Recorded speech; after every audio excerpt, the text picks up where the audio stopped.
हरियालवन जंगल बहुत ही सुंदर और शांत था। वहाँ हरे भरे पेड़, चहचहाते पक्षी और मस्ती करते जानवर रहते थे। उसी जंगल में दो अच्छे दोस्त थे, गिल्लू गिलहरी फुर्तीली, मेहनती और समझदार। टिंकू खरगोश मोटा मोटा, तथा सादा, लेकिन बहुत आलसी। दोनों की दोस्ती पूरे जंगल में मशहूर थी। सुबह से शाम तक साथ खेलना, कूदना, मस्ती करना, यही उनका रोज का काम था। एक दिन आसमान में घने बादल मंडराने लगे। गिल्लू को अपने दोस्त टिंकू की फिक्र होने लगी। गिल्लू दौड़ा दौड़ा अपने दोस्त टिंकू के पास पहुंचता है। टिंकू टिंकू जल्दी उठ, देखना आसमान में कितने घने बादल मंडरा रहे हैं। गिल्लू की आवाज सुनकर टिंकू अपनी आंखें खोलता है। क्या हुआ दोस्त, तुम इतने परेशान क्यों लग रहे हो? अरे दोस्त, परेशानी की बात तो है ही। बरसात का मौसम आने वाला है। हमें जल्दी जल्दी दाना, फल और जड़ें इकट्ठा करनी होगी। बारिश में तो बाहर निकलना मुश्किल हो जाएगा। अरे दोस्त, तू तो फालतू में टेंशन लेता रहता है। बारिश को अभी बहुत टाइम है, अभी तो बहुत धूप है। चल अब जा, मुझे आराम करने दे।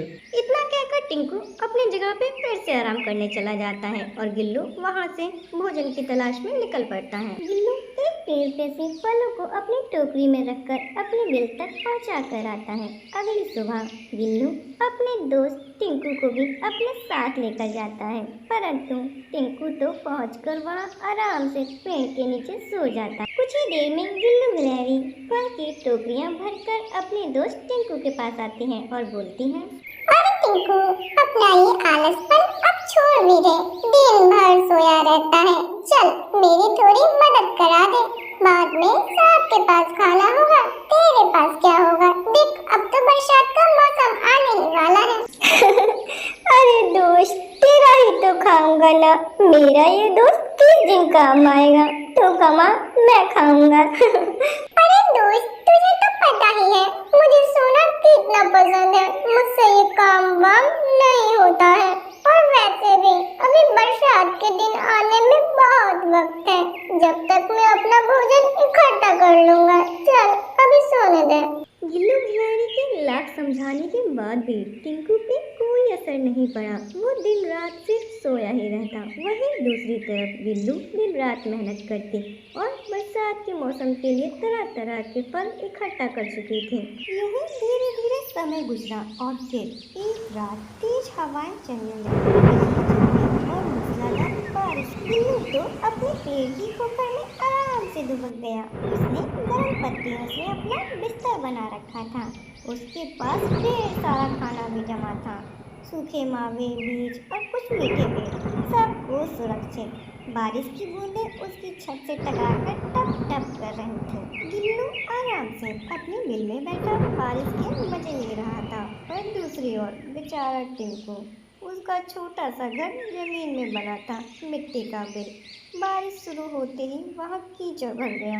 धीरे धीरे पानी ऊपर चढ़ने लगा। उसका छोटा सा घर डूब गया। टिंकू बेचारा ठंड से कांप रहा था, भीग चुका था पूरी तरह। उसके पास न छत थी, न खाना, न ही कोई सहारा। काश मैं अपने दोस्त गिल्लू की बात मान लेता। भूख से बेहाल टिंकू जंगल में इधर उधर भटक रहा था। ना तो उसके पास खाना था, ना ही रहने के लिए कोई ठिकाना। सभी जानवर अपने अपने घरों में बारिश के मजे ले रहे थे।